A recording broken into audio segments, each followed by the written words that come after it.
Holy Bible, 15 times, Jesus says to his disciples, "He who hath ears to hear, let him hear."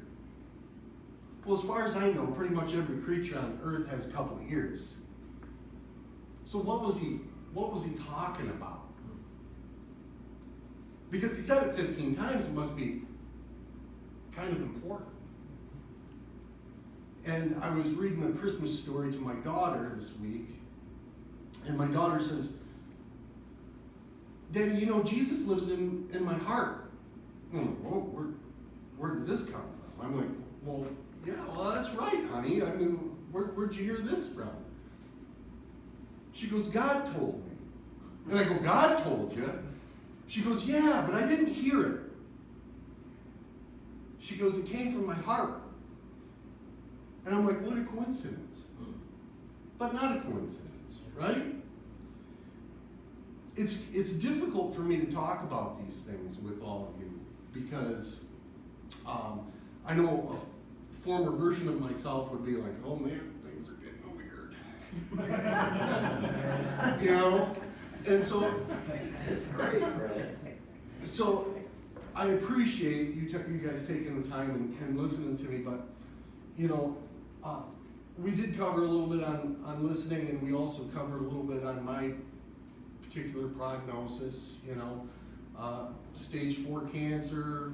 They're measuring my life in terms of months and not years. And you know, some people might say that I'm under a stressful situation. But where's the stress? I don't have any stress. But I did. I was scared. And I was sad because they were telling me that I wasn't going to see my son's 3rd birthday. They were telling me that I wasn't going to be able to give my daughter away on her wedding day.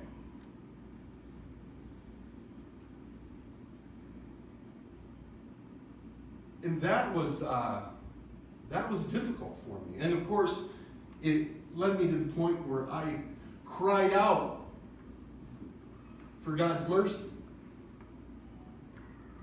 And God's mercy is exactly what I received, His grace and His mercy. And it's not because I'm special, or it's not because I'm better than anyone else. It's just because I just so happen to be in a position in my life where I needed to hear God. And He did. He talked to me from right here. You know, everybody has basically 3 separate people within them. You got your mind, also known as your soul, your intellect, your body, and your spirit. And most people walk in their mind and body. So in other words, their body tells you that you're hungry, you go get something to eat. Your body tells you you want to get high, you go get high. Your body tells you that you want to have sex, you go get laid. And so how do we know what the Spirit wants?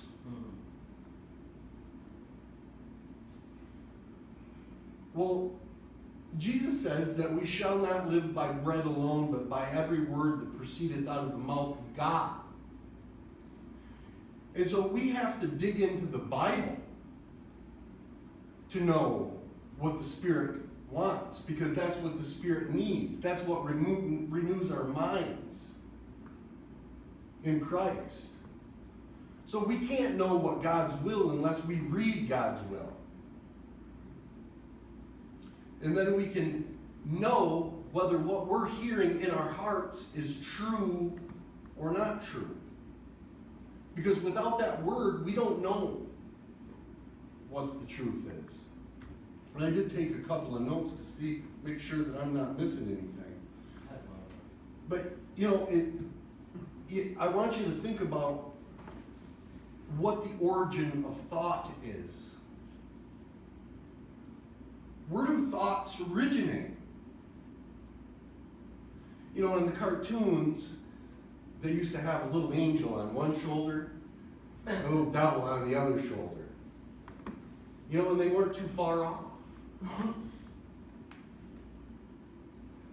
Maybe thoughts are just suggestions that we hear throughout the day. And at some point, you have to decide on which ones you're going to listen to.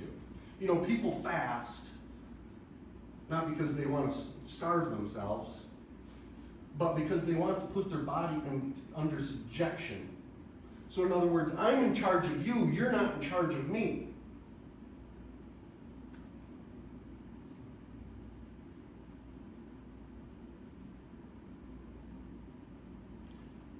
So I don't have any stress